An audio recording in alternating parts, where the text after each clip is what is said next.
스픽스를 사랑해주시는 시청자 여러분 반갑습니다. 사회를 맡은 강수영 변호사입니다. 5월 30일 금요일 생방송 대선 전략 정치 분석 시작합니다. 오늘도 최고의 전략가들이 여러분과 함께합니다. 소개 말씀 올리겠습니다. 김한 한겨레 21 기자님 안녕하십니까? 네, 안녕하세요. 전기한 정치평론가님 오셨습니다. 안녕하십니까? 안녕하십니까. 반갑습니다. 반갑습니다. 어제 사전투표 다 하셨습니까? 저는 안 했습니다. 오늘 합니까? 본투표할 예정입니다. 아, 그래요? 왜냐하면 초등학생 애가 있는데 예. 아이가 그래도 투표소에 한번 가봐야 될 것 같아갖고 그래서 데리고 갔어요. 예, 직접 예. 현장 교육도 시키고. 본투표를 하려고 합니다. 저희 집이랑 똑같네요. 네. 저는 사전투표하고 네. 제 아내는 애 데리고 본투표한다. 교육상. 어제 저녁에 제가 지인하고 통화를 하니까 이번에는 투표 안 하는 사람이 역적이다. 그리고 빨리 할수록 영웅 대접받고 오늘이라도 사전투표하고 본투표 가는 사람은 계속 주변의 압박을 받을 것이다. 갈 거지. 꼭 가. 안 가면 안 돼. 제가 이러면서 어제 그 취재팀 기자들이 올린 꿀팁을 하나 말씀드리면 예. 관내를 하면 빨리 할 수 있습니다. 그러니까 관내가 많고 줄이 길죠. 줄이 길고 예. 관내 지역에 가서 하면 빨리 할 수 있다. 자, 요 말씀도 맞지만 예. 그거는 예를 들어서 광화문이나 사대문 시내, 안쪽 예. 시내 쪽에 가면 관내가 너무 많아가지고 많죠. 시내는 또 관내가 많죠. 그렇죠. 그래서 약간 외곽에 주거 밀집 지역에 가서 그 지역에 있는 유권자가 아니면 관내에 가면 굉장히 빨리 빨리 할수 투표할 수 있다. 이런 이제 팁을 도심에서는 가능한 한 관내가 낫고 네. 외곽으로 가서 주거 밀집 지역으로 가면은 예. 관내 투표를 하면 훨씬 더 빨리 할 빠르다. 수 있다. 네. 예. 정말 근데 사전투표 열기가 뭐 어제도 여러 번 말씀드렸지만 펄펄 끓고 있습니다. 아 뜨거! 이야 역대급 투표 열기. 그런데 이 투표 열기에 대한 해석이 민주당과 국민의힘이 정반대입니다. 요거 한번 일단 먼저 따져보죠. 매우 조용하죠. 네. 투표율이 이렇게 높아졌으면 자 평소 같으면 양당이 우리 쪽 지지자들이 결집하고 있다 이렇게 계속 얘기해야 되는데 민주당은 아무 얘기하지 않습니다. 오늘 아침에 어제는 제가 실제로 이재명 후보 육성이 담긴 일종의 투표 동료 전화를 못 받았거든요. 근데 오늘 아침에 왔더라고요. 아마도 이제 이재명 후보의 그 사전투표 격려 그 녹음 이제 선거 운동이죠. 이게 굉장히 반응이 좋았다. 어떤 분들은 감격해서 울었다는 분들도 많이 있더라고요. 예. 그래서 이제 오늘 아침에 이제 이런 걸 하는 거 보면 조용하게 강력한 사전투표 열기를 이어간다. 그런데 절대로 겉으로 떠들어서는 안 된다. 이런 분위기인 것 같고요.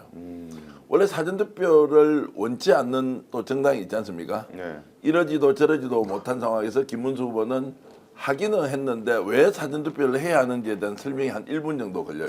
네. 이제 이런 것들 때문에 이제 사전투표를 적극적으로 하지 않아서 이런 표의 결집을 우리 쪽에 유리하다라고 이제 설명할 수 없는 상황까지 있으니 현상은 매우 조용한데 내용은 정반대 180도로 양당이 다르다 이렇게 볼 수 있겠습니다. 네. 장동혁 의원이요. 네. 국힘 장동혁 의원이 야 이게 뭐 계엄 때문에 발생한 선거기 때문에 좀 눈치가 보여가지고 이재명망은 막아야 되겠긴 한데 아무래도 탄핵 전국에 투표기도 하고 이러니까 눈치가 좀 보여서 샤이한 사람들이 네. 집에서 조금 뜸들이고 있는 거다. 뛰쳐나올 거다 본투표에 이런 얘기를 하고 있어요. 뭐 지금까지 해석은 자유인 때니까 네. 뭐 해석하고 싶은 대로 하면 되는데 지금 투표장 열기를 보면 지역별 분포도 그렇고 이 투표가 애초부터 어떤 구도 속에서 치러져 왔는가 네. 또 사람들이 이 투표에서 어떤 걸 심판하고 싶어 하는가 이런 게 좀 약간 열기로 느껴지는 분위기는 확실히 있는 것 같고 네.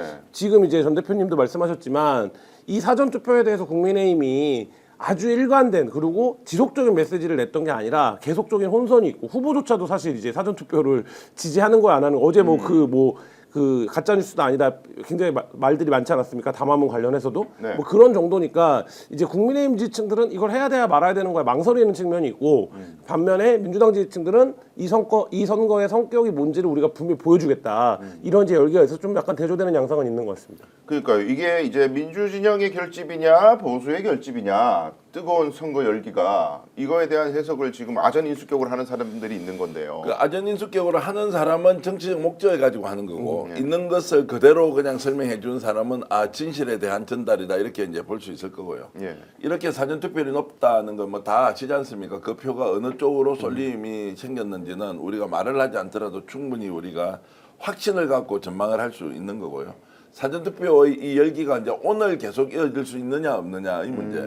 토요일이 아니고 금요일 날 이걸 지난 대선 때처럼 36.93을 넘겨야 한다는 이런 굉장한 절박감이 있는데 지금은 이제 주체선이 좀 꺾이는 거 아니냐. 이제 지금은 우리가 예단할 필요 없습니다. 점심시간에 어떻게 그렇죠, 되느냐. 어떻게 모르죠. 또 오후에 반찬 내는 사람도 굉장히 많을 거 아닙니까? 맞습니다. 그렇게 해서 아마 몰려간다고는 기대하지만 절대로 지금 우리가 긴장을 늦춰서는 안 된다. 반드시 36.93을 넘겨놔야 실제 투표율도 높아지고 여기서 조금 꺾이면 기세라는 게 있지 않습니까? 선거라는 것은 제가 조금 전에도 언제 했습니까? 물어보고 안 했다 이러면 약간 저분은 좀 애국자가 아닌가? 뭐 이런. 왜 사전투표 안 했어? 오늘 해야지. 본투표라고? 아, 좀 의심스러운데 저 투표 안 할 수 있는 거 아니야? 이제 이런 것들이 아주 자연스럽게 많이 생겨 있어요. 저는 지금 분위기로 보면 어제 분위기도 그렇고 사전투표 40, 본투표 40 정도는 가지 않을까. 네. 전체적인 추세가. 80에 육박할 것이다. 그렇게 네. 그 정도로는 가지 않을까. 왜냐하면 어저께도 계속 추세가 1.5% 지난 대선에 비해서 높다가 예. 최종 집계하니까 2%대로 벌어졌거든요. 그리고 예. 오늘도 조금 뭐 꺾여 보이는 것처럼 보이지만 어쨌든 2% 정도는 계속 지난 대선보다 높은 추세로 지금 그래프가 그려지고 있어서 네. 말씀하신 대로 오늘 점심 오후 지나면서 좀 폭발적으로 투표해 주시면 네. 한 40%까지 가보자 뭐 이런 말씀 드려봅니다. 40% 가면 완전 초대박이에요. 그렇죠. 그러면은 어떻게 되느냐? 투표를 본투표 하겠다는 사람이 이제 심리적 압박감을 나 여기 참여 안 하면 큰일 나겠는데 그렇죠. 네. 그리고 주위에서 이제 가만히 두지 않아요. 투표를 안 했는데 했다고 우길 수는 없잖아요.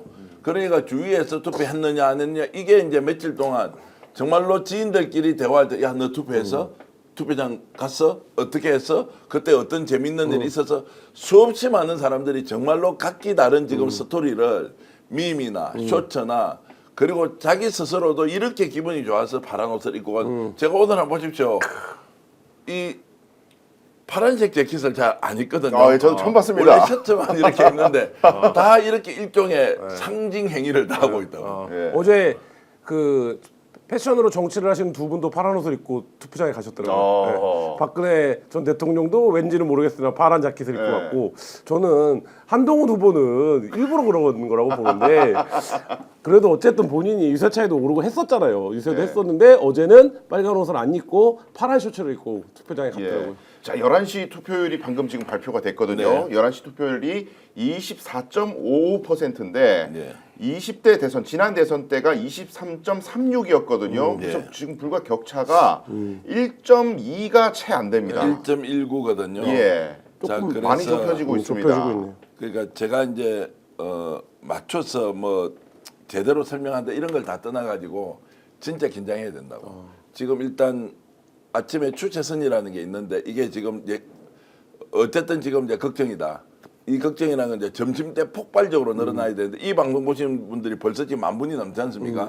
연락해서 사전투표 안 한 사람들 연락하도록 해요. 이 사전투표는 내가 본투표할 걸 오늘 당겨서 찍는 게 아니라 오늘 찍음으로써 본투표에 안 갈 사람이 가게 하는 효과가 가장 크다. 맞습니다. 그래서 오늘 아침에 아마 민주당에서 이재명 후보가 사전투표 하자고 전화를 돌렸고 제가 받았거든요. 저는 어제 못 받았습니다. 근데 당원들은 어제 다 받았던 모양이에요. 그래서 막 방송하면서 항의를 했지. 나처럼 열심히 사는 사람한테 이재명 후보가 그 녹음된 육성 하나 안 보내주면 이게 지금 선거를 하겠다는 말이냐 안 하겠다는 말이냐 이렇게 농담처럼 얘기를 했는데 자 사전투표와 관련돼서 지금 오늘 36.93을 넘기느냐 넘기지 못하느냐는 것은 매우 중요한 예. 일종의 관전 포인트가 되어 있기 때문에 기체 싸움에서 너무너무 중요하다. 그래서 이제 김한 기자도 누구를 찍는가는 뭐 둘째 치면 됩니다. 네. 뭐 그것까지 우리가 강제할 수 없으니까 사전투표 무조건 가야 한다는 걸 통해서 이걸 올려놓는 것이 중요하다. 선거 전술상 매우 중요한 시기다. 시청자 여러분 사전투표 안 한 사람 하자. 이렇게 여러분들도 독려하시고 저도 오늘 독려했고요. 여러분들 좀 주변에 많이 알려주시면 고맙겠습니다. 요거를 혹시 시청하시는 분들 중에 뭐 역대급 사전투표라더니 뭐 한풀 꺾이네.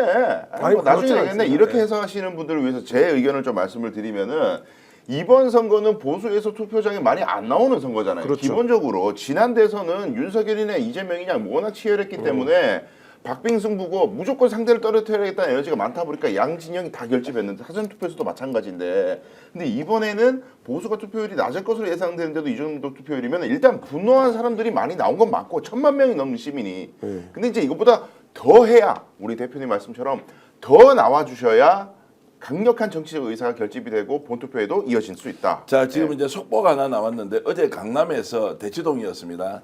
남편의 주민등록증을 가지고 대신 투표한 선거사무원이 이제 긴급 체포됐거든요. 예. 이 내용은 이제 어떤 내용인지 좀 설명해 주실 수 있습니까? 예, 그러니까 어제 난리가 났죠. 중복 투표가 있었다. 한 사람이 2번 투표했다는 초유의 일이 있었다. 그래서 이제 의혹이 제기되고 실제 선관위가 조사를 해보니까 선거 사무원이 2번 투표를 한 건 맞는데 이 사람은 신분증 확인을 해서 투표용지를 내주는 사람이었던 것 같습니다. 네, 맞습니다. 그러다 보니까 자기 남편의 신분증을 가지고 있는 상태에서 남편이 투표를 못할 것 같으니 자기가 투표 한번 하고 남편 신분증으로 투표용지를 또 뽑아서 본인이 투표를 2번 했다.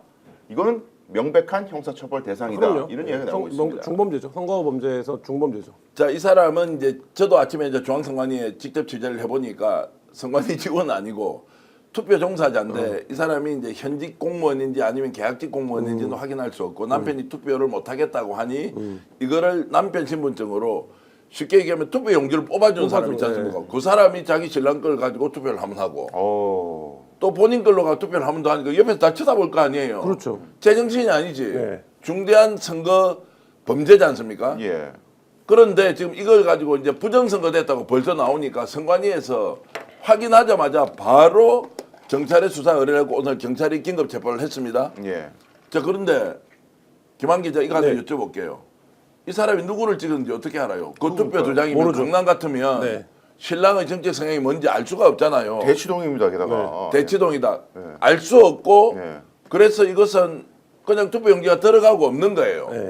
그런데 이걸 부정선거를 했다라고 또 극우 극단들이 나서서 이제 봐라 이거 이제 투표 용지를 2장 뽑았다. 이 사람의 신분도 확인이 안 되는데 확인이 되겠죠. 그러나 중앙선관위 직원도 아닌데 이런 정도를 실책으로 인정하고 사법 처리를 해야 되는 범죄 행위지. 이걸 다시 부정선거로 몰고 가는 것에 대해서 매우 우리가 경계하면서 저는 좀 지켜봐야 한다고 봅니다. 그렇습니다. 대표님 말씀 듣고 보니까 그러네요. 그러니까 선거사무라는 게 워낙 많은 사람들이 관여돼 있고 하다 보니까 두 가지 측면이 동시에 존재합니다. 뭐냐면 그러니까 여러 대규모 부정을 저지르기가 굉장히 어려운 시스템입니다. 왜냐하면 굉장히 전산화되어 있고 지켜보는 사람도 많고 뭐 참관인도 많고 뭐 이런 측면이 있고 또 한 가지 측면은 뭐냐면 여러 가지 정말 상상도 못하는 일들이 많이 일어납니다. 근데 과거에는 이 상상도 못하는 일들이 일어나는 게 그냥 해프닝이나 뭐 이런 거로 취급이 됐는데 지금 특정 정치 세력이 부정선거 얘기를 너무 많이 하다 보니까 그리고 12월 3일 날에 뭐 말도 안 되는 비상계엄을 일으킨 한 이유가 부정선거 때문이라고 주장을 하는 분이 계시니까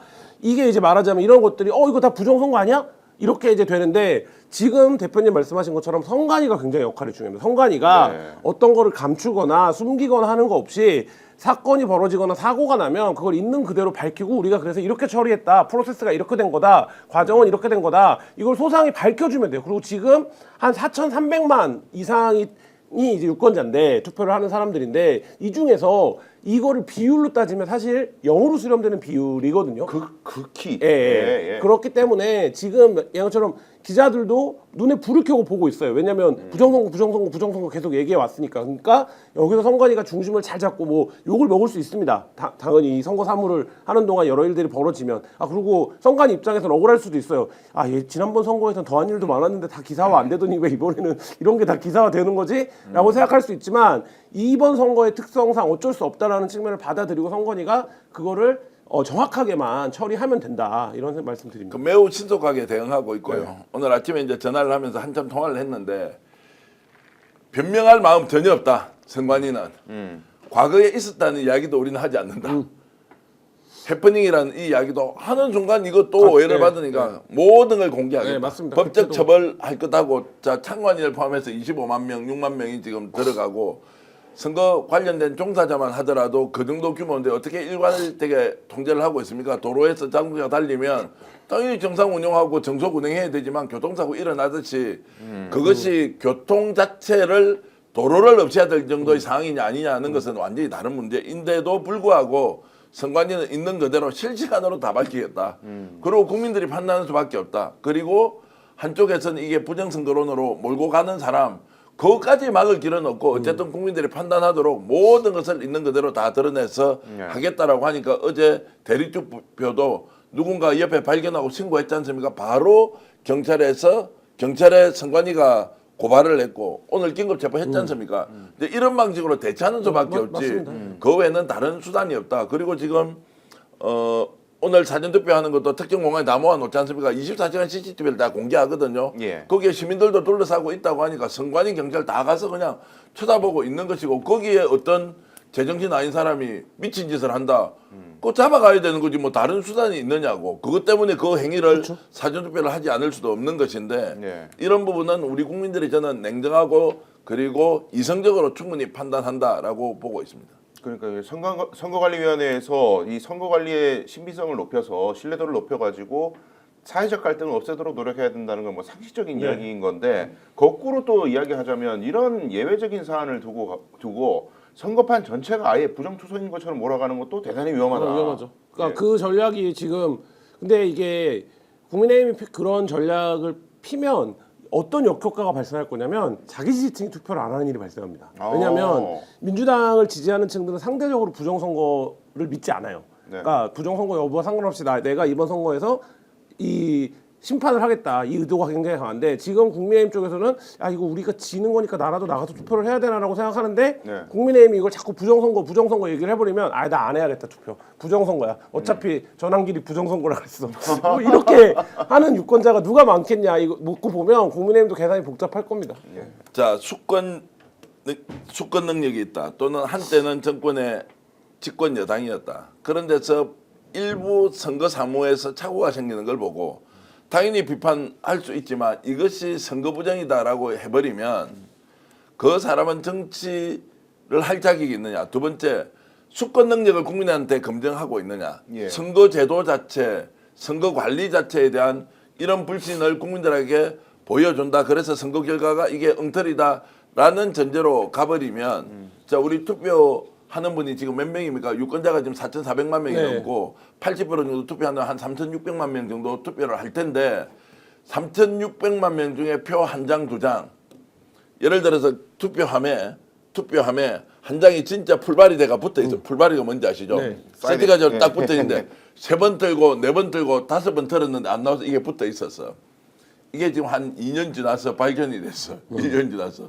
이거는 개표에 활용이 안 됐는데 보니까 자 예를 들어서 제가 국민의힘 민주당인데 거기에서 당선이 아니라 낙선된 사람 표가 한 장이 남아 있어서 그러면 그때부터 그 투표장에서 투표한 사람이 10만 명이 넘는데 이 한 장이 어떤 경로에 의해서 붙어 있었다고 하면 이제 그때부터 부정선거가 되는 거냐 어처구니 없는 일이지만 그걸 종사자들이 다 열어서 다 열어보는데 한 장이 안 나오는 거예요. 네. 봉투에 예를 들어 관내 투표 봉투에 옛날에 썼던 게 한 장 들어 있었어.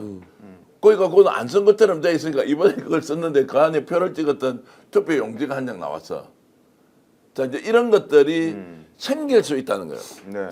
3천만 명이 넘게 투표하니까 그런 게 한 장, 두 장 생길 수 있다는 거예요. 그렇습니다. 그런데 그게 부정선거다?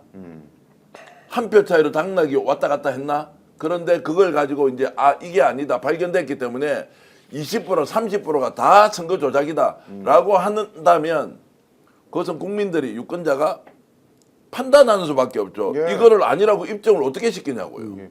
아니 그리고 지금 부정선거론의 골자는 중국 쪽에서 해킹을 해가지고 대규모로 표를 갖다가 없는 표를 막 만들어서 사전투표에 왕창 집어넣는다는 얘기인데 그거하고 지금 현재 드러나 있는 문제하고는 차원이 다른 얘기 차원이 아닙니까? 다른 얘기고, 예. 그러니까 거듭 말씀드리지만 몇 천만 명이 관여해야 되는 일이고 하기 때문에 크고 작은 일들은 벌어질 수밖에 없습니다. 근데 그거에 대한 주목도가 굉장히 높죠 지금. 네. 주목도가 높다 보니까 벌어진 일이고 대한민국의 선거 사무, 선거 행정은 저는 한국 정부가 수행하는 여러 가지 행정적 사무 중에서 퀄리티 가장 높은 사무 중에 하나라고 생각을 합니다. 그러니까 네. 평가를 받을 만하고, 그러니까 선관위가 어렵고 힘든 조건이고 환경이지만 부디 이번 선거 잘 치러서 이제 더 이상은 이렇게 부정선거 말하는 세력들 종식시키고 선거 기간에 정상적인 얘기하고 이런 세상으로 나아갔으면 좋겠습니다. 이번 선거를 계기로.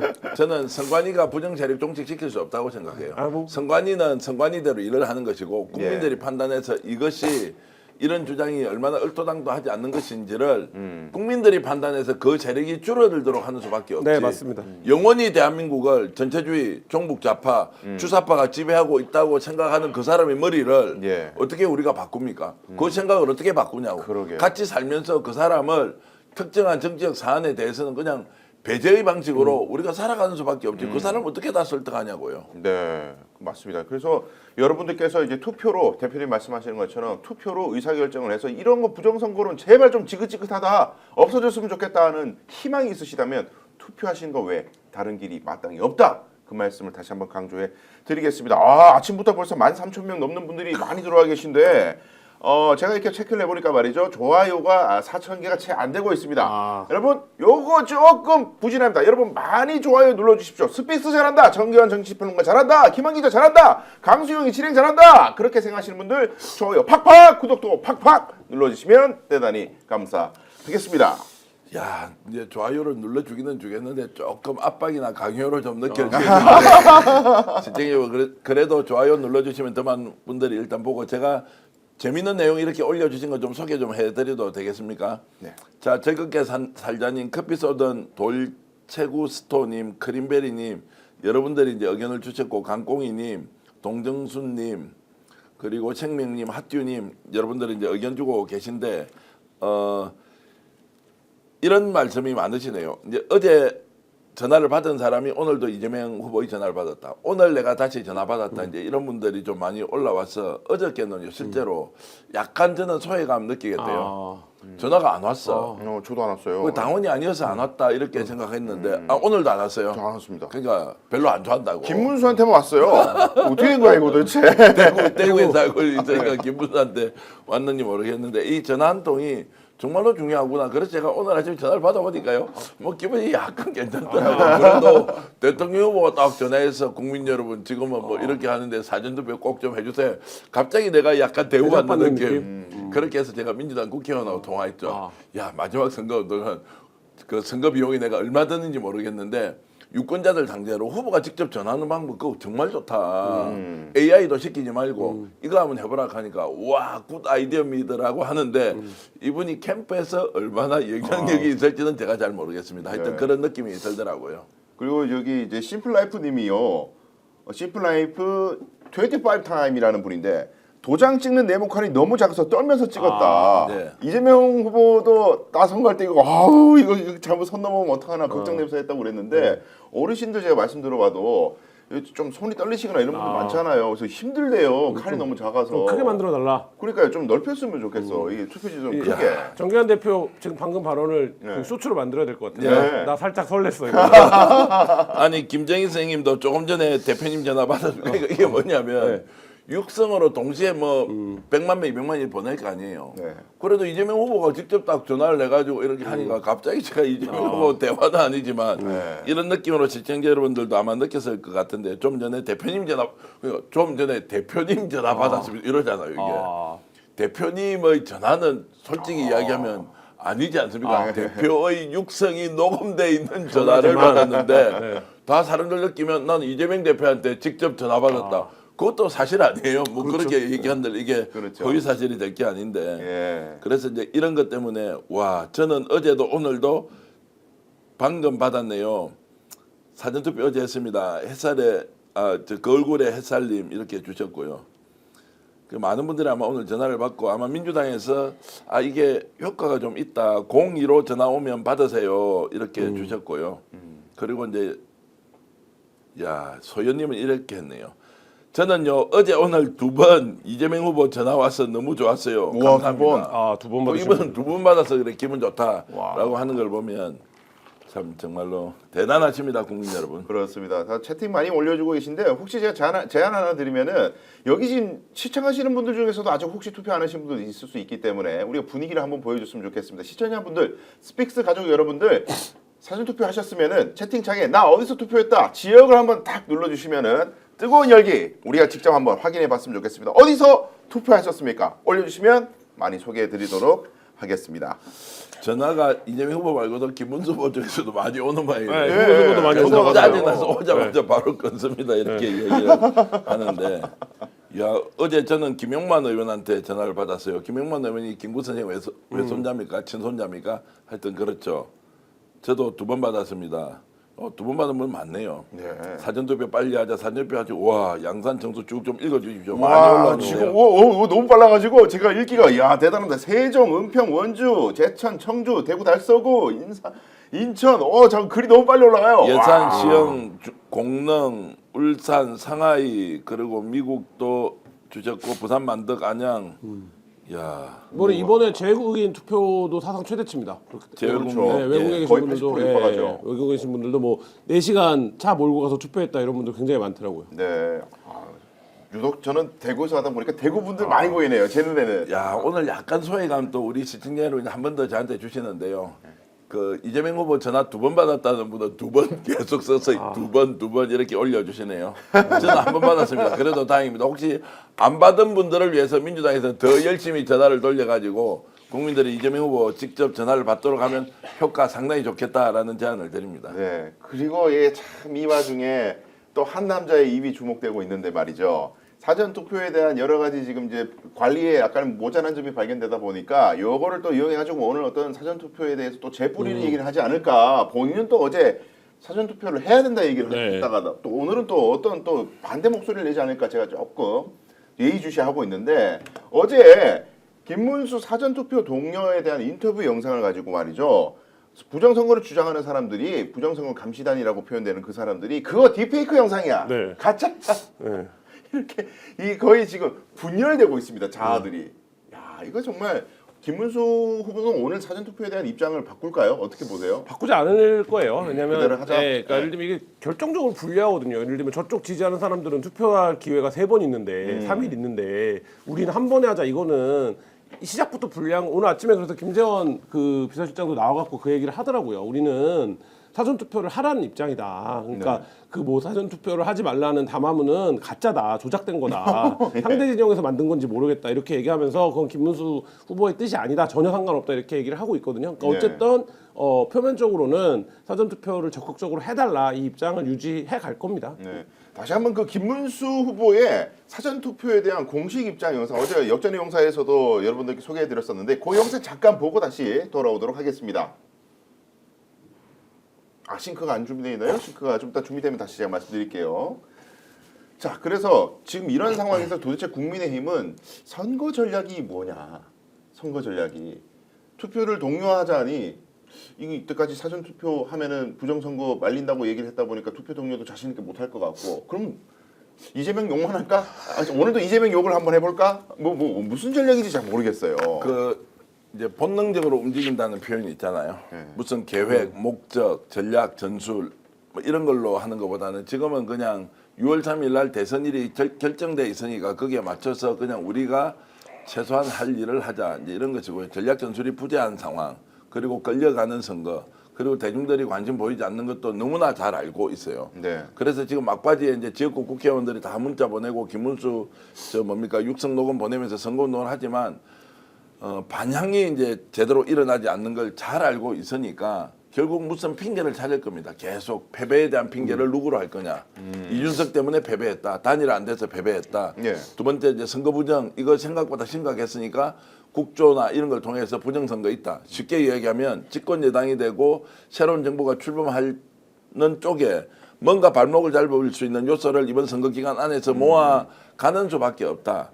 그런데 다만 우려스러운 거는 이제 이 상황에서 지난 22대 그 총선에서 막바지에 부산을 중심으로 해서 표의 결집이 일어나서 예. 200석 넘게 얻을 수 있다라고 했는데 네. 혹시라도 이번에도 그런 위기감을 가진 보수층들이 모여서 투표장으로 갈 수 있다. 그래서 제가 오늘 아침에 이제 국회의원 한 분과 통화를 하면서 하나부터 10까지 조심을 해야 한다. 어저께 이제 해군 초계기 사고가 나서 우리 군인들이 장교들이 4명이 순직을 했지 않습니까?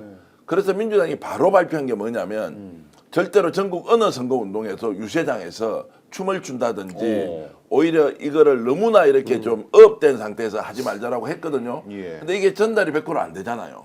전달이 100% 안 되니까 일부 지역에서는 유세춤을 춰버린 거예요. 아하. 그러니까 또 민주당에서 난리가 나고 저쪽에서는 또 이거 가지고 또 시비를 걸어서 무슨 이제 이런 것들을 연결하는 거. 그래서 이제 은행도 조심해야 되지만 캠페인 자체도 굉장히 조심하고 아마 이게 엄청 강하게 압박으로 지금 가고 있을 거예요. 예. 그래서 어떤 식으로든 민주당발 결집이 일어나도록 해서는 안 된다. 그 민주당발 지지층 결집은 아주 강화시켜 나가야 되지만 그것이 이제 이재명 후보의 육성 이런 그 선거 홍보 이런 거 굉장히 중요하다고 보지만 반대로 뭔가 실책이 일어나서 보수층의 결집 그러니까 울고 싶은데 뺨을 때려주는 이런 조심조심 네. 또 조심해야 한다는 말씀을 꼭 드리고 싶습니다. 막판에 말실수 이런 것들이 굉장히 큰 영향을 미치거든요. 그러니까 상대를 결집시키는데, 그러니까 이제 그런 부분들에 대한 조심도 필요하고, 그 다음에 이제 끝났다 이런 안도가 되면 안 돼요. 예를 들면 사전투표가 끝나고 나서도 어쨌든 절반 이상이 본투표에서 투표를 해줘야 되기 때문에 사실 이제 그런 부분들에 대한 경계 이런 게 좀 필요한 것 같고, 지금 선거는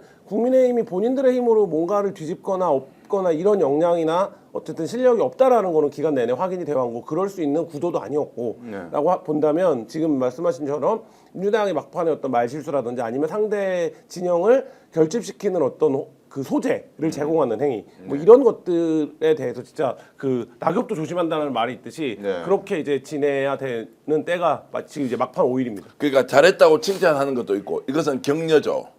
그리고 지금부터 더 잘해야 합니다라는 것은 촉구예요. 그러니까 긴장도 가지고 있고 잘했다고 박수도 치면서 하나하나의 사안에 국민들이 똘똘 뭉쳐서 가야 한다. 그리고 저처럼 이렇게 감정적으로 약간 업이 되어 있는 상황이 좋네 정말로 우리하고 같이 공감하네요라고 하는 분도 있지만 이런 느낌이 아직까지 투표장에 갈까 말까 고민하는 사람한테는 약간 비호감으로 비춰줄 수 있으니까 그럴 수 있죠. 긴장을 절대로 늦춰서는 안 된다. 오늘 사전투표 전화 한 통 제가 아침에 했듯이 여러분들도 전화하면서 사전투표 가야 한다라는 쪽으로 긴장도 유지하면서 계속 여러분들이 좀 서포트를 하셔야 한다는 말씀을 드립니다. 맞습니다. 그리고 이런 말씀을 듣다 보면은 어떤 분도 이런 얘기 하시는 분들이 있더라고요. 왜 민주당한테만 자꾸 엄격하게 그런 걸 요구하냐. 국민의힘은 전혀 그런 거 신경 안 쓰고 마음대로 하는데 왜 엄격해 민주당한테만 이런 말씀하시는 지지자분들 계신데 요거는 워낙 상대방들이 막 민주당 내로남불하는 거 없냐 이런 걸 막 따져 묻고 하나 꼬투리라도 잡고 막 그래서 아니 너네들 이태원 참사나 이런 거에 대해서 추모한다고 그렇게 해놓고 지금 이건 왜 달라? 그 사안하고 이 사안하고 달라? 이런 식으로 공격하는 이 승냥이 같은 입만 벌리면 무조건 헐뜯으려는 사람들이 대기하고 있잖아요. 거기 선거판 앞에 그런 곳에 먹잇감을 줄 필요가 있냐. 그러니까 여러분들도 혹시 지금 전국에 계신 시청자분들도 유세현 정부 혹시 지나다 보시면서 당의 방침이나 이런 것들을 혹시 이해를 못하고 엉뚱한 짓을 하고 있는 사람들이 발견된다면 즉시 만류를 좀 해주시면 좋을 것 같습니다. 자, 아까 제가 말씀드린 김문수의 영상이 지금 준비됐다고 하는데 잠깐 김문수의 사전투표에 대한 입장을 여러분들께서 보고 돌아오시겠습니다. 예를 들면 사전투표를 아예 안 해버리면 하루 만에 투표를 해야 되는데 하루 만에 투표를 하다 보면은 투표를 못하는 경우도 있어요.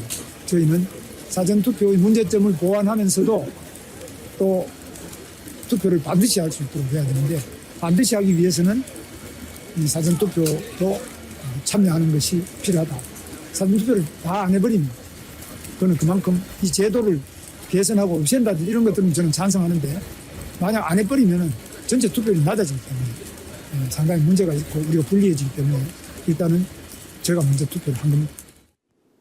뭐 어제 다뤘습니다만은 저 말이 도대체 무슨 말이냐 해라는 거냐 말하는 거냐 헷갈리기도 하지만 저는 또 저 영상이 하도 딥페이크 얘기를 하니까 주변 배경과 김문수 후보의 경계 요즘 계속 제가 유익 있게 봤는데요. 아무리 봐도 저게 딥페이크 합성 영상 같지는 않습니다. 저게 그거죠. 그러니까 내가 후보가 아니면 사전투표는 부정선거라고 주장할 텐데 네. 지금은 내가 후보니까 사전투표를 하세요.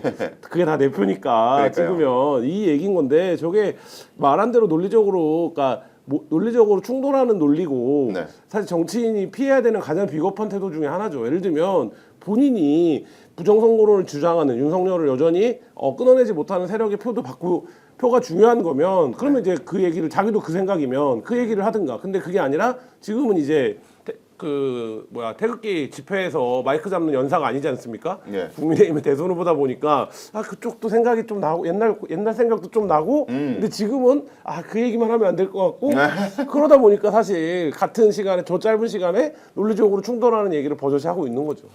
우리가 지금 이제 투표율을 높여야 한다. 예. 그리고 오늘 사전투표가 그것의 일종의 기준점이 될 것이라고 이렇게 외치는 이유는 어떻게 이기느냐가 너무나 중요한 대선이기 때문이죠. 그렇습니다. 득표율을 압도적으로 높여서 80% 가까이 가자라고 하면 그 결과는 어떻게 되든 득표율에 대해서는 우리가 이렇게 저렇게 얘기하지 말자 지금은. 그럼 뭐 다 동의하는 바입니다. 투표율을 높여놓으면 득표율은 그것은 민심의 반영이니까 그대로 드러날 거 아닙니까? 그렇습니다. 엄청난 표 차이, 어마어마한 표 차이라고 유시민 작가도 이야기하던데 내야 한다는 그 간절함, 절박함, 대충 이겨서는 안 된다. 이겨서니까 이긴 것이 아니다. 지금 극우극단 세력들이 하고 있는 저 많은 행위, 선거 부정 이야기 나올 거죠. 대선 과정에서 부정이 있었다고 주장할 것이죠. 그리고 여기에서 여전히 범죄자 프레임, 그리고 무슨 프레임 가지고 계속 공격할 때는 이 세력 전체가 사이즈가 줄어들어야 돼. 예. 그러려면 표를 통해서 우리가 심판하고 그것의 압도성 이런 것들이 더 좋은 나라를 만드는데 굉장히 중요한 동력이 될 거기 때문에 네. 저는 지금 끝까지 우리가 나가서 할 거라고 확신하고 있지만 그래도 제가 더 열심히 해야 하듯이 여러분들도 같이 마음을 모아서 어쨌든 압도적 투표율로 일단 우리는 전진하자 이런 말씀을 꼭 기억을 해 주시면 좋겠습니다. 그렇습니다. 지금 5개월간 참았지 않습니까? 12월부터 지금 5달을 참아가지고 이제 투표장에 나가고 있는 이런 상황인데 투표의 결과에 따라서 뭐 사법개혁, 검찰개혁, 뭐 줄줄이 지금 이어질 수 있는 개혁의 탄력 얼마나 받을 수 있는가 결국 투표의 결과에 달려있다 그런 말씀을 드리겠습니다. 부산에서도 지금 뭐 집단적으로 탈당하는 분위기가 있고 대구 경북에도 이제 집단적으로 국힘 탈당하고 지지 선언을 하고 이것을 저는 그냥 단순하게 이렇게 이제 막바지에 이기는 거 이제 확인되니까 이쪽에 줄을 선다 이런 느낌 전혀 없어요. 천만다행이다. 한 명이라도 더 나와서 해야 한다. 제가 그 김용남 의원하고 인터뷰를 한번 했는데 조회수가 그냥 한 뭐 10만 회 정도 나올 거라고 생각했거든요. 실제로 인터뷰를 했는데 그날 방송이 김용남 의원이 8번째 한대요. 저도 한 8번째 했었고 나중에는 두 사람이 눈이 빠져가지고 앉아서 그래도 1시간 이야기했어요. 물어야 될 건. 와 정말로 이게 공중에 붕 뜬 상태에서 인터뷰를 한 것 같은데 그 인터뷰가 조회수가 30만 회가 나왔어요. 무슨 의미겠느냐. 이재명과 민주당을 지지하는 사람들이 이번 투표에 중도 보수 개혁 성향의 인물이 들어온 것을 예. 우리 거를 다 내줘도 좋을 정도로 기분 좋게 받아들이고 있다. 왜냐하면 압도적 승리를 해야 되는 것이 너무나도 절체절명의 국민적 열망이기 때문에 예. 우리가 가진 건 내주더라도 당신들이 정치 더 잘하면 여기서 하시라고 이제 이렇게 지금 가고 있는 상황이 우리가 단 한 번이라도 경험을 해봤느냐. 예. 부산에서 저는 그 수영에서 그 직능단체 위원장 한 사람이 60명을 데리고 탈당하고 이재명 지지 선언하는 거 그 60표가 뭐 중요하나 이런 게 저는 아니라고 보는 거예요. 예. 기체가 완전히 바뀌고 있다. 권오월 위원장이요. 어저께 대구에서 하는 그 영상을 보니까 이재명 후보를 지지한다는 것은 뭐 당연한 거 아닙니까? 권오월 위원장이. 어저께 박정희 cen과 유경수 여사가 같이 위패가 모셔져 있는 공간에 가서 이 두 사람한테 제가 물었습니다. 박정희 대통령. 지금은 이재명을 지지하라고 합디다. 이렇게 얘기를 해요. 그 유세를 많이 하시더라고요. 그래요. 그리고 유경수 여사한테도 물었습니다. 지금은 당신이 선택한 길을 그대로 가라. 라고 저한테 이야기합니다. 하라니까 우레와 같은 박수가 쏟아지는데 그거 다 민주당이나 이재명 지지하는 사람들이잖아요. 예. 이렇게 해서 외연을 확장하는 것에 대해서 다들 환영하는 이유.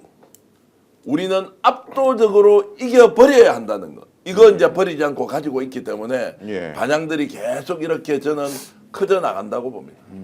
자, 방금 속보가 하나 떴는데 이준석이 말이죠. 이준석이 토론 중 부적절한 표현에 대해 깊이 사과한다. 어떤 변명도 하지 않겠다. 이건 뭐 매일매일 입장이 바뀌어 왜? 왜 바뀌느냐? 예. 막판에 지금 뭐 비공표지만 여론조사를 보통 캠프에서 한 3개, 4개쯤 받아봅니다. 그거군요. 네, 데일리로 조사되는 거를 3개, 4개쯤 받아봐요. 그러니까 여론조사 업체들도 그 마지막에 받아보는 여론조사에 들어가는 게 굉장히 중요합니다. 근데 알 수 없죠. 왜 바깥에서는. 근데 윤석 후보 그거에 굉장히 민감한 사람이고 예. 제가 예전에 만났을 때도 자기네가 이제 그 지난 대선 윤석열과 이재명이 붙었던 대선에서 명태균 여론조사 보고서를 받았냐 안 받았냐 굉장히 민감한 문제잖아요. 네. 받았었다. 근데 우리 그때 명태균 것도 받았었고 어디 업체 거를 받았고 여의도 연구원도 당연히 하고 이렇게 한 4개가 들어온다. 예. 그리고 통상적으로 민주당도 그 정도 다 들어가는 거고 하는데 보면 이제 그저께 그 발언이 있었던 거 아닙니까? 네. 그리고 어제 여론조사 받아봤겠죠. 그리고 오늘 아침에 또 이제 캠프 어디인가에 출근하면 받아봤겠죠. 누가 이제 탭에 후보님 오늘 여론조사입니다 이렇게 줬겠죠. 그러니까 딱 보면 이제 이게 털린 나자스가 네. 이게 내가 매일 들어가는 커뮤니티 게시판과는 일반 국민과는 여론이 다르구나. 캠프와 여론조사는 다르다. 네, 그거를 이제 느끼고 있겠죠. 예, 근데 참 이준석 후보 답답하네요. 옆에서 강경 노선을 동조했던 사람들은 다 그 캠프에서 사퇴시켜야 되고 뭐 너무 늦어버렸죠. 아무것도 안 되는 거죠. 예. 그리고 지금 페이크 뉴스인지 진짜 뉴스인지 모르겠지만 지금 다들 이제 확인하고 있는 그 충격적인 지금 사진과 또 영상도 곧 공개될 것이다. 이제 이런 이야기도 나오고 있고요. 예. 너무 잘못했죠. 너무 크게 실수했다. 실수라는 표현도 맞지 않죠. 그렇죠. 자기 스스로 자멸의 길을 가버렸지 않습니까? 오죽하면 장성들 소장까지 나서가지고 정말로 이러면 안 된다라는 이야기. 제가 그저께 장성들 소장하고 통화를 하면서 야 이거 문제가 심각하다. 이거 왜 이렇게 하는지 난 잘 모르겠다. 물론 또 이런 이야기하면 또 댓글로 저를 욕을 엄청 해요. 장성들 소장하고 왜 통화했느냐 뭐 이렇게 하는 분도 있는데 장성들 소장 이 이야기는 이준석 후보가 이번에 선거 캠페인 과정에서 너무 잘못한 게 많은 것 같다. 뭔가 내부에서 좀 통제 또는 조절이 되면서 뭔가 이렇게 관리가 됐어야 되는데 전혀 그런 것이 없이 그냥 강경파 주도로 다 가버리면서 이제 이렇게 됐다라고 이제 하는데 아마 이제 더 빠질 거예요. 오늘 이 사과는 시기적으로 너무 늦어 버렸어요. 그렇습니다. 그리고 어저께 김종인 위원장이 나와가지고 했던 말도 매우 부적절하고요. 15% 얘기. 예. 그러니까 이렇게 지금 상황이 악화돼 있는데 예. 그냥 이준석은 정치적으로 존재하기 어려울 정도로 지금 위기상에 몰려 있는데 이거 별로 관계 없으니까 15% 나올 겁니다. 보는 사람이 더 열을 받아서 그러면은 위원장은 또 뭐냐 이게 그럼 누구 편을 드는 거 이 이준석 편이 돼요? 당구는 거죠 이거. 오히려 민주당과 이재명 후보 쪽에서 반사이익을 엄청 볼 거 아니에요. 그렇죠. 이렇게 상황 인식을 못하고 김종인 위원장이 이야기를 해버리면 어떻게 되냐고. 그러니까 다 그냥 자폭을 하는데 한 사람이라도 그 상황을 호전시키거나 이렇게 끝내려는 것이 아니라 거기에 다 몰입해가지고 함께 그냥 구덩이 안으로 뛰어드는 느낌 이런 것들을 지울 수가 없습니다. 그러니까 이준석 후보가 어쨌든 이번 선거에서 본인이 당선될 가능성은 없지만 유의미한 득표율을 올리고 보수가 어쨌든 새 판을 짜야 되는데 본인이 자기 지분을 갖고 이제 말하자면 본가 원래 본체를 접수하는 전략으로 이제 길게 잡은 거잖아요. 그러니까 네. 뭐 다음 선거, 다다음 선거에도 나올 수 있는 나이니까 뭐 그런 전략이었는데 그래서 이제 계속 선거 캠페인이나 이런 데서 미래를 강조해 왔는데 예. 지금 이 발언은 어떤 거냐면 그 미래를 날린 거예요. 그러니까 이번 선거만 날린 게 아니라 이준석이 생각했던 미래, 내가 40살에 나가고 45살에 그리고 50살에 되나? 뭐 이런 이제 말하자면 그림들이 본인이 이제 말하자면 그 머릿속에 회로에 종착점이 있었을 텐데 예. 그거 자체를 다 그냥 붕괴시켰다 이런 정도고 또 이제 하필이면 두 번째 구호를 압도적 새로움이라고 뽑아갖고 지금 그러게요. 모든 언론이 제목을 뭐라고 뽑고 있습니까? 압도적 해로움이라고 그러니까. 제목을 뽑고 있어요. 그러니까 이거는 이준석이 그동안 구축해왔던 정치적 자산을 사실상 그 한 방에 다 날려먹었다. 근데 그거를 누가 억지로 날려먹어 이런 게 아니잖아요. 본인이 짠 전략이 그거였던 거예요. 예를 들면 1차, 2차 토론회 하고 3차 토론회에서 내가 이재명의 도덕적 문제를 거론해갖고 김문수는 공격도 잘 못하고 토론도 잘 못하지만 나는 토론을 잘하고 이재명을 이제 몰아서는 모습을 보여줘야겠다. 근데 이제 거기서 끝난 거죠. 그리고 저 말 제가 진짜 열받는 게 뭐냐면은 지금 이준석은요 어제 긴급 기자회견까지 열어가지고 지가 하고 싶은 변명 다 했어요 이미. 더 나올 것도 없어. 변명할 거를 정말 그 궤변에 가까운 변명 다 해놓고 오늘은 또 변명 안 하겠대. 이게 무슨 말이에요 도대체? 지금 이제 댓글로 글 주시는 분들이 이게 정치적 식견이 대단하신 분들이 아마 시청자 여러분 많다고 우리 느끼지 않습니까? 이제 예. 이렇게 올라와 있습니다. 오늘 그러면 해명 잘했다. 그렇게 하고 대선 종주해라. 지금은 한편으로는 끝까지. 한편으로는 네. 이제 대선 종주 못할 것이다. 중도 사퇴할 수밖에 없다라고 했지 않습니까? 네. 그럼 중도 사퇴하면 누가 이익이 되는지 유리한지 불리한지 알 수 없습니다. 그렇죠. 근데 느낌은 있잖아요. 네. 근데 대선 종주하겠네. 이제 오늘 저렇게 사과했으니까 그럼 계속 대선 종주해라. 라고 하는 것이 이게 민심 일반의 감정 네. 표출이다. 네. 라고 저는 생각을 하고요. 일단은 대선 종주 의지는 확실히 있는 것 같고 어저께 김재원 후보가 아닌 말을 했던가 아니면 김재원 네. 지금 전 그렇죠. 최고위원이 네. 아닌 말을 했거나 아니면 실제로 단일화 협의를 했거나 이것은 알 수 없지만 뭐 양쪽 의견이 일단 다르기 때문에 무엇이 맞다 안 맞다 할 수 없지만 단일화에 대한 시도 여전히 김문수는 이준석이 필요하다라는 일단 생각에는 변함이 없는 것 같아요. 이제 그런 상황에서 국민들한테 저렇게 어떤 변명도 하지 않겠다라고 하는 것은 6월 3일까지 종주를 하니까 약간은 이제 판도가 삼자 구도가 계속 이어지겠구나라는 것에서 오는 이제 여러 가지 근데 상황들은 저는 막판 사퇴할 가능성이 있다고 봅니다. 왜냐면 막판 사퇴도 한다. 본인이 여론조사 결과를 받았는데 이거가 최종 이제 말하자면 성적표로 매겨질 경우에 내가 너무 말하자면 드러난다 바닥이. 예. 그럴 경우에는 사퇴를 해버리면 성적표가 안 매겨지지 않습니까? 예. 전 그럴 가능성은 있다고. 그러면 그 말씀은 한 5% 정도까지 지지율이 네. 떨어졌다는 것이 공식적이지 아니지만 비공식적으로 여론조사 네. 할 수 있으니까 보는 순간 사표를 낼 수도 있다. 네, 그러니까 자기 성적을 확인을 안 하고 이번 판을 끝낼 가능성이 있다고. 봅니다. 근데 그건 정말 비겁한 게요. 네. 지금 국민의힘에서 나와가지고 개혁신당 창당할 때부터 함께하는 인간들 그리고 허은하, 조대원 이런 사람들 나갈 때에도 그 이준석을 끝까지 붙들고 있었던 사람들은 그나마 그래도 이준석이 새로운 정치 하겠다고 믿고 뭐 저는 속았다고 표현하고 싶은데 그 들어있는 사람인데 지 혼자 이렇게 지지율 떨어졌다고 튀어버리면은 그 사람들은 진짜 자기 정치 인생도 문제지만은 집 밑에 딸려있던 식구들도 다 박살나는 거예요. 그럼 너무 무책임한 처사다 이거는. 자, 저는 이제 반대 의견을 내는데 네. 사퇴를 하기 어렵다고 봐요. 그러니까 지지율이 떨어진다고 하더라도 저기 당원이 한 2만 명 정도 있단 말이에요. 2만 몇천 명입니다. 그리고 이번에 선거 운동할 때 든 돈이 지금까지 얼마쯤 들어갔겠어요. 저는 적어도 10억, 많이 보면 20억 이상 썼을 수도 있어요. 이게 보존도 안 되고 아무것도 안 되는 상황에서 이거 어떻게 나중에 다 감당합니까? 당에서 어딘가에 차용을 했거나 아니면 대출을 했거나 이런 상황일 텐데 자, 이런 거를 보면은 현실적으로 수십억 원, 뭐 10억에서 30억 사이의 선거 비용을 어떻게 거꾸로 할 수도 없다. 물론 5% 이하로 나오면 그것도 보전을 못 받지만 자, 대선을 종주하잖아요. 그럼 빚이 졌어요. 빚이 생겼어요. 이거는 당원들한테 호소라도 할 수 있잖아요. 자, 우리가 결국에는 선거 비용 보전을 못 받았으니까 당원 여러분 특별 당비를 좀 해결합시다라고 할 수 있는데 저는 중도 사퇴를 해버리면 그런 명분도 없어지잖아요. 네. 법적으로 국민의힘이 돈을 줄 수도 없잖아요. 그건 어떤 경로도 없습니다. 이렇게 봤을 때 경제적인 문제 때문에 현실적으로 사퇴를 못할 가능성도 저도 매우 높다고 보는 거고 또 하나 더 있습니다. 돈 문제가 있고요. 두 번째는 정치적으로 대선 후보로서 끝까지 종주를 했는데 예. 이 사람에 대한 사법 처리가 예고돼 있습니다. 이것과 중도 사퇴를 한 사람에 대한 사법 처리에 대한 이런 예상을 막상 대선 이후에 이런 것들을 비교해 봤을 때 어떤 게 본인에게 유리할 것이냐라고 생각하면 어떤 느낌이 듭니까? 대선 후보 종주가 났습니까? 중도 사퇴가 났습니까? 그래도 끝까지 가는 게 낫지 않습니까? 그러니까요. 예. 이것은 실제 법 적용이 모든 국민 앞에 평등하게 된다고 하더라도 대선 후보로 종주해서 득표율을 5에서 10%라도 얻어놓으면 어떻게 됩니까? 150만 표에서 200만 표 정도 표를 만약 받았습니다. 100에서 200만 예. 표라고 봅시다. 네. 이런 거를 가지고 있는 사람에 대한 사법 처리.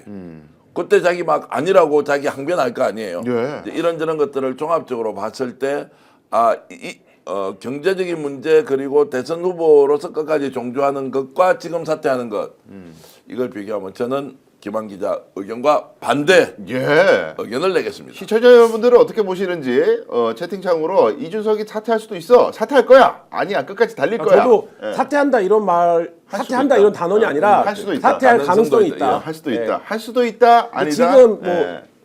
조금 얘기할까요? 예, 예. 전 대표님이 말씀하신 게 합리적인 방법이 맞는데 예를 들면 게임 이론적으로 접근하면 이준석은 이제 말하자면 기성의 논리로 접근하지 않으니까 리셋하는 게 낫다고 볼 수도 있어요. 그냥 예를 깨판. 들면 나 리셋하는 게 낫다. 왜냐하면 그러면 의혹은 의혹대로 남겨두고 나는 어쨌든 그거에 대해서 책임을 졌다 그 판에서는. 그래서 빠졌다. 그래서 보수가 진 건 내 탓도 아니다. 네. 난 빠지지 않았냐 막판에 라고 하는 가고 그 다음에 지금 말씀하신 경제적인 문제라든지 사법적인 문제는 경제적인 뭐 예를 들면 그건 여러 가지 정치적인 수단들이 있죠. 예를 들면 합당을 할 수도 있고 그렇죠. 뭐 수단들이 있고 예. 사법적인 문제는 지금 말씀하신 것처럼 완주를 하면 사법 처리가 더 뭐 예를 들면 에서의 파장이 커질 수 있지만 네. 이준석은 자기 사법 처리 된다고 생각하지 않을 겁니다. 그러겠죠. 자, 그리고 이제 시청자 여러분께도 지금 이준석 후보와 관련된 거 여러 가지 이제 어젯밤에 나왔던 뭐 사진 그런 것도 영상도 곧 나올 거다 이런 것 때문에 이것 때문에 안 된다 저것 때문에 안 된다라고 하는 이 부분에 제가 조금 설명을 드리면 어제 KBS, MBC, SBS는 지난 대선 토론 과정에서 이준석 후보가 했던 발언을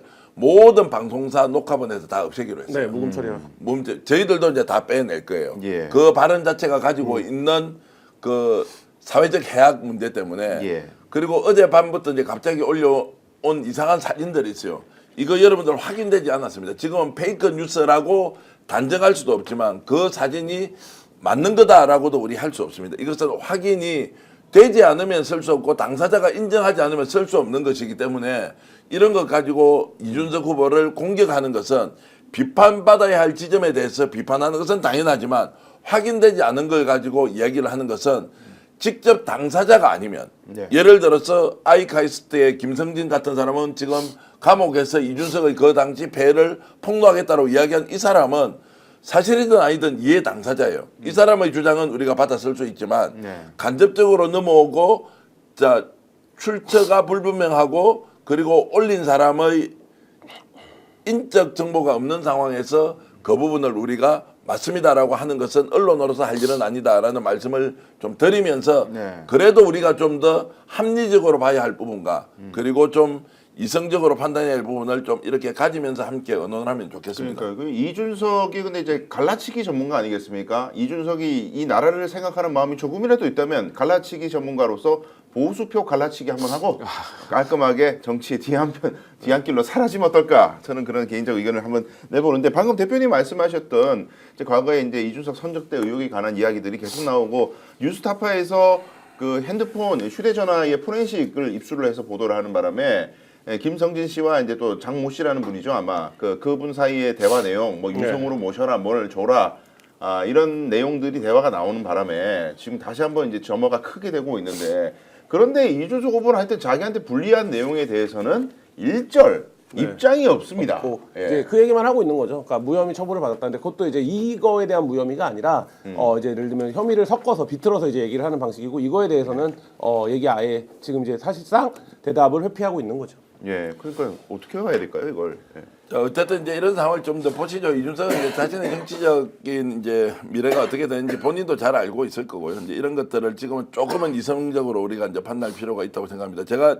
댓글 좀 소개 좀 해드리겠습니다. 예. 자, 다솜님께서는 정치 인생은 이미 끝났다. 그리고 오늘 밤 새벽에 이준석 단일하지 않을까 싶네요라고 MI님 이런 의견도 주셨습니다. 젊은 정치인이 아니라 그야말로 구태 정치를 답습하고도 남는 개고기 장사다 이렇게 이제 좀 폄하하는 발언을 마리님 주셨고요. 김씨 아저씨님 국민이 국가다 와 길을 만들자 아주 뭐 댓글 닉네임이 엄청 대단합니다. 저 이재명 대표 전화 조금 전에 받았습니다.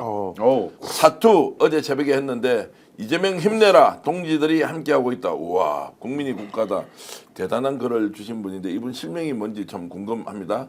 자 김삼엽님 변영자님 일본서 이렇게 해주고 계시네요. 네. 자 준석이 접대 받은 거 다 안다 이렇게 하셨는데 어쨌든 상상만 하는 걸로 하겠습니다. 복덩이님 진짜 채널님도 고맙습니다. 오늘 정교한 동네 친구 이렇게 또 해주셨네요. 감사하고요. 탁세웅님 연구실장의 실험실님 파란비님 오늘도 오셨습니다. 아무개님 여러분들 감사드립니다. 네, 심플라이프 25타임이 님이 또 종료한 댓글 하나 주셨네요. 무혐의 받았다라는 이준석 주장도 허위사실 유포 아닌가?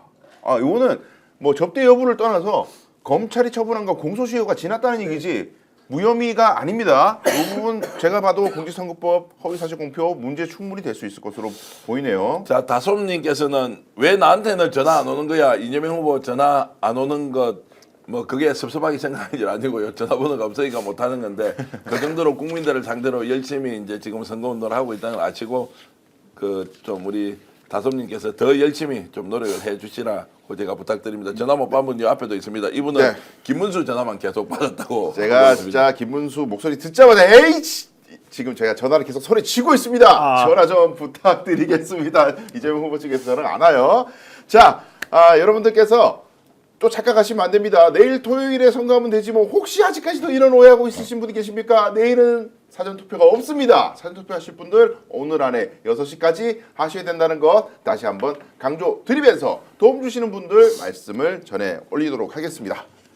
자, 최대 128만 원 놓지 마세요. 인터넷 TV 신규 가입 시 48만 원, 휴대폰 구입 시 최대 50만 원, 정수기 렌터 시 최대 30만 원, 인터넷 가입과 동시에 안텔폰 또는 휴대폰 새로 장만 없이 현재 쓰고 있는 휴대폰의 통신사만 변경하면은 최대 30만 원 혜택을 돌려드립니다. 인터넷 성능 거기서 거기죠. 혜택만 잘 비교해 보시면 됩니다. 비교월은 24년 동안 60만 명 누적 가입자, 983억 누적 현금 사은품 지급, 그리고 개인정보 보안도 철저해서 한 건의 보안 사고도 없었습니다. 바로 그 이상의 보정보험을 가입해 한 분의 억울한 일도 없도록 준비된 인터넷 비교원, 인터넷 휴대폰 정수기 비교는 비교원에서 하시기 바라겠습니다. 자세한 내용은 1670-2571, 1670-2571을 통해 상담받으시거나 네이버에 인터넷 비교원을 검색하시고 상담 신청하시기 바라겠습니다. 이어서 잠시 플랫폼 소개해드립니다. 우리 대선 후보한테 1대1로 질문할 수 있다면 어떠시겠습니까? 정책 물어보고 공약 제안도 하고 심지어 응원 메시지도 보낼 수가 있습니다. 참여하는 참된 정치 참치라는 플랫폼입니다. 그리고 우리 대선 후보가 어디서 언제 유세하는지 찾기 힘드시죠? 후보 유세 일정도 실시간으로 확인 가능해서 언제 어디서 만날 수 있는지도 한눈에 보여줍니다. 정치 이제 구경만 하지 말고 진짜로 말 걸어보세요. 참치.kr에서 확인하실 수 있고요. 더보기 고정 댓글에서 링크 클릭해서 사용하실 수가 있습니다. 자, 2025 대선 전략 정치 본색 오늘은 여기까지 하겠습니다. 김한 한겨레 21 기자, 전규환 정치평론가와 함께 했습니다. 고생하셨습니다. 고맙습니다. 오늘 방송 어떠셨습니까? 마음에 들었다면 구독, 좋아요로 스픽스를 응원해 주십시오. 여러분들의 구독, 좋아요는 가장 큰 힘이 됩니다. 스픽스 구독, 좋아요.